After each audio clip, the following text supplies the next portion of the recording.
এই ইংল্যান্ডে খেলতে গিয়েই শেষবার কপাল পড়েছিল সাকিব আল হাসানের। কাউন্টি লিগ খেলতে গিয়ে নেমে এসেছিল নিষেধাজ্ঞার খড়গ। বোলিং নিষিদ্ধ হওয়ায় পরবর্তীতে চ্যাম্পিয়ন্স ট্রফির দলেও খেলা হয়নি তারকা এই অলরাউন্ডারের। তিনি আবারও খেলতে যাচ্ছেন ইংল্যান্ডে। ইংল্যান্ডের ১০০ বলের ফ্র্যাঞ্চাইজি টুর্নামেন্ট দ্য 100-এর ড্রাফটে নাম দিয়েছেন সাকিব সহ ২৯ বাংলাদেশি। অবশ্য সাকিব এই আসরে খেলতে পারবেন কিনা তা নির্ভর করছে তাকে নিলামে কেউ দলে ভেড়ায় কিনা তার উপর। বাকিদের ভাগ্য নির্ভর করছে নিলামে দল পাওয়ার ওপর। তবে দল না পেলেও সবচেয়ে দামি ক্যাটাগরিতেই নাম রাখা হয়েছে অভিজ্ঞ এই অলরাউন্ডারের। বাংলাদেশি ক্রিকেটারদের মধ্যে সাকিবের ভিত্তিমূল্য সবচেয়ে বেশি, ১,২০,০০০ পাউন্ড। বোলিংয়ে নিষেধাজ্ঞা সত্ত্বেও দ্য 100-এর দ্বিতীয় সর্বোচ্চ ভিত্তিমূল্যের ক্যাটাগরিতে জায়গা হয়েছে তার। এরপর ৬৩ পাউন্ড ভিত্তিমূল্যের ক্যাটাগরিতে জায়গা হয়েছে লেগ স্পিনার রিশাদ হোসেনের।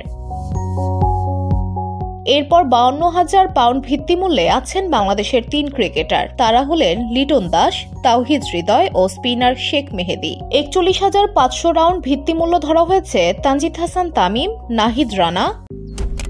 মালয়েশিয়ান প্রযুক্তিতে তৈরি অত্যাধুনিক cleaning machine modern vacuum cleaner যে কোনো ধরনের ধুলো ময়লাকে পরিষ্কার করে ঘরকে করে তুলুন চকচকে ও আকর্ষণীয়।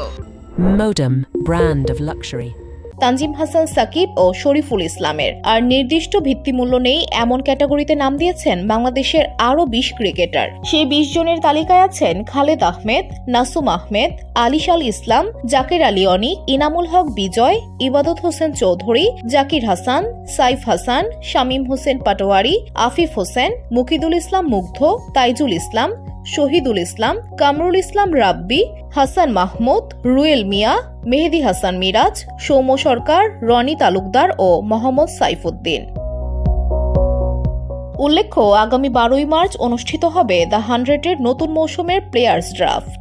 ৮ দলের টুর্নামেন্টের ড্রাফটে সব মিলিয়ে ইংল্যান্ডের ২৭০ জন এবং ৩৫০ জন বিদেশি ক্রিকেটার নিবন্ধন করেছেন। VOD Bangla news desk.